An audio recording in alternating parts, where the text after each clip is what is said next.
Lads, lasses and the rest of the masses, welcome back to the channel. I'm Mono from Mono CFC and this is my post-match tactical breakdown for Chelsea vs Liverpool.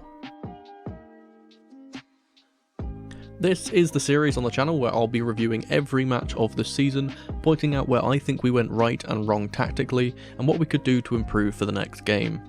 This was our first game of the Premier League season, which saw Chelsea take on the red side of Merseyside, Liverpool, in a game that ended as a 1-1 draw. I'm going to start off by talking about the first half, which admittedly Chelsea struggled for a large part of. For around 30 to 35 minutes we struggled to play out from the back, with Liverpool pressing our midfielders very well and not giving them much time on the ball. The main press trigger in our team was this man right here, Conor Gallagher. For the majority of the time during this game, Conor was being left as the lone six whilst Enzo pushed up higher, and this left him isolated for large parts of the game, surrounded by red shirts. But to understand why this was happening, we need to first look at what Chelsea's game plan was from the start. We started as a 3-5-2, which quickly shifted to a 3-4-3, with both wingbacks getting high up the pitch, Carney Chukwuemeka moving almost into a left forward position in this half space here, and Enzo pushing up higher as an 8. We found the majority of our success out here on the right hand side with Sterling and James, and it was clear what the strategy was. We were trying to create an overload on this side, either a 2v1 against Robertson, but more so a 3v2 against Robertson and Van Dijk. What would happen here is Enzo would pick up the ball. Most things that went well for us started with Enzo getting on the ball in truth.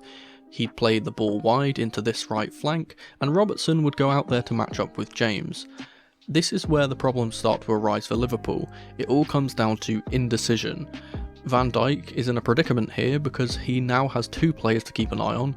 Nico Jackson was trying to make these runs in behind, going in front of Van Dijk and not towards Konate all game, and VVD was having to mark him. With Robertson out wide and Van Dijk occupied with Jackson, what this does is make Sterling open in this half space. I personally think he was much improved in this game, and he was one of the reasons we started finding some success out here on the right. With him in space, he can receive the ball from James, which now signals danger. Sterling could then drive forward into this space, and this is where the indecision starts for the Liverpool defenders. Does Van Dijk come out here to challenge Sterling and leave Jackson free for a pass where he can run into the box and score? Of course not. He has to stay with Jackson, which means that Robertson has to come across to stop Sterling. But now James has so much space out here on the right where he can drive to the byline and put a ball into the front post for Jackson to attempt a shot, and we nearly scored from this exact scenario a few times. Now we know what we were trying to do, we can go back to Conor Gallagher and realise why this wasn't working as well as it could have. We obviously like to play out from the back, being a possession based side, and we'd get the ball out to one of our wide centre backs. For the purpose of this example, let's use Disasi.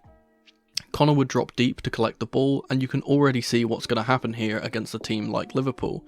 Gakpo's going to press, Szoboszlai's going to press, Jota's going to press, and this leaves Gallagher with only two real options, the main one being go back to the centre back, which is what Liverpool wants. If the ball is here in our half, we can't score, simple as that. It's a very efficient way of defending from the front at the cost of a lot of energy needed to employ this press. The other option is what Conor kept doing, and that's try and turn and beat the press. The issue is, Conor is not very good at this. His good attributes all come off the ball, not on the ball, which we saw later on in the game with how good he was at ball winning. Because of this, he kept losing the ball under pressure and letting Liverpool attack us with relatively low defensive numbers back. It was an odd tactical decision from Poch to leave us this exposed, but I have a theory on why he did this. I think he was trying to replicate/prepare the team for life when Caicedo is in the team, and Gallagher was the Caicedo replacement. The major difference is that Caicedo is very press resistant and can play this way. Unfortunately, Conor struggled to be that anchor man, as the role doesn't particularly suit him. Because we kept losing the ball, we were forced to let Liverpool have possession for a large majority of the first half, and out of possession we also did something pretty interesting. We'd sit back in a 4-4-2 with Chilwell supplementing the midfield on the left. This was, I believe, to try and stop Liverpool getting through the centre of the team, as they had more bodies in midfield than we did, but had the adverse effect of leaving Colwill on the left hand side vulnerable to attacks from Salah and Trent on the right. We started to remedy this towards the end of the half, with Chilwell coming back to left wing back in order to help Levi, though this wasn't something we opted to continue to do in the second half. Real quick, if you're enjoying the content and want to see more, please subscribe to the channel. This helps support me and the creation of videos like this one, and we are less than 300 subs away from 15k, so hit that red button and join the masses. Let's talk about the first goal, because I've seen a lot of people blaming different players for this one, and I'd like to clear up what I believe makes this goal happen. The goal is a result of a counter-counter, as I like to call it, where we have just sprung a counter-attack but have lost the ball and get countered ourselves. We make a few mistakes during this, and I don't think the goal is the fault of one sole player, more so a collective defensive lapse. It all starts after Alisson picks up the ball here from a long pass, Jackson and Chilwell have committed forward to press, and the ball goes out to Szoboszlai, who quickly plays it central for Konate. Konate pops the ball into McAllister, and this is where the first mistake happens. Gallagher is for some reason occupied with Jota, so Enzo rushes forward trying to press McAllister.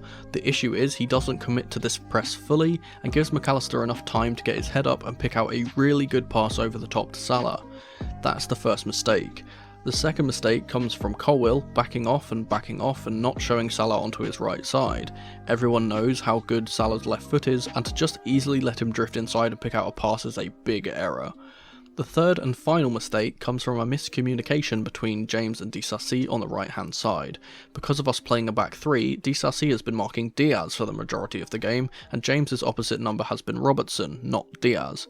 Credit goes to Cody Gakpo here, who stands on Disasi for the start of this move, occupying him so he can't track Diaz, who runs off the back of James, who's not expecting to have to deal with him. The pass comes in from Salah, which is inch perfect, and Diaz sneaks into the box for a tap-in. A calamitous series of mistakes leads to Liverpool's first goal, putting us 1-0 down. Luckily for us, we got back into the game via Disasi, with a goal that was a bit too scrappy to really analyse, but we saw a poor clearance from Szoboszlai into Chilwell, who headed it back into the box.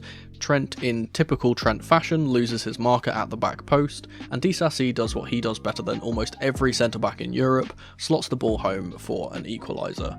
Now let's talk about the second half, where we mostly dominated Liverpool and were unlucky not to win the game. Okay, so what changed in the second half and why did we find more success? Well, it was a pretty simple adjustment that Poch made that ended up being the solution.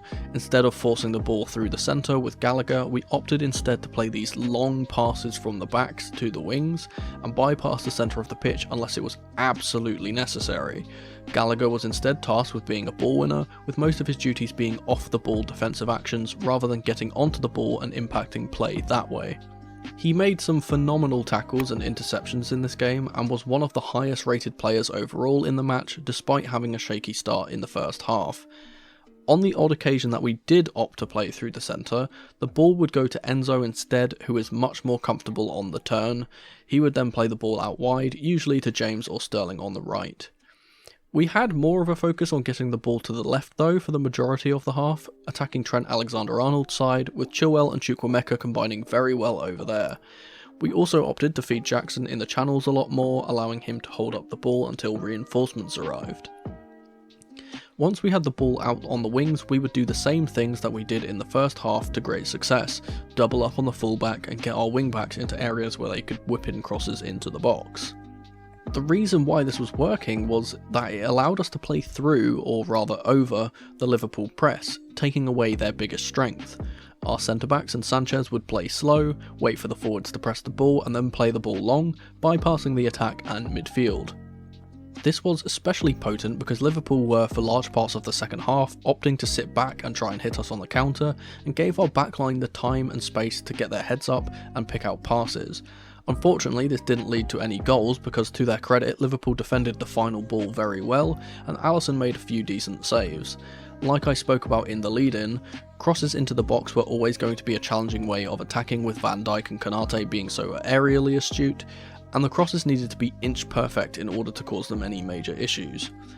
Overall, I think we played very well against rather tough opposition, and we can take a lot of positives from the performance, and confidence going into our next game against West Ham, which I will be previewing on Saturday, so stay tuned in order to see that. With Caicedo, Lavia and Elise soon to be joining the club, I foresee us being serious contenders for top 4 this season, and I am very excited to see how we perform in the coming weeks. But before the end of the video, it's time for the question of the day. Now the season has started, I have returned to doing comments of the day, so here are a few responses to last video's question of the day. Thanks guys for the continued support as always. If you want your comment to be featured in the next video, leave your answer to this video's question of the day down below with QOTD at the start. So for this week's question of the day, we'll go for a simple one. What would you have done differently in this game if you were the manager? But that was just my tactical breakdown for this week. Thank you ever so much for watching. Let me know your thoughts on this match in the comment section below, and if you'd be so kind, subscribe to the channel and leave the video a like if you enjoyed. Don't forget to tap the notification bell so you never miss a video from me, or check out some of the other videos on the channel on screen right now. I've been Mono from Mono CFC, and remember, in the rain or in the dry, keep that blue flag flying high. Come on, you Blues.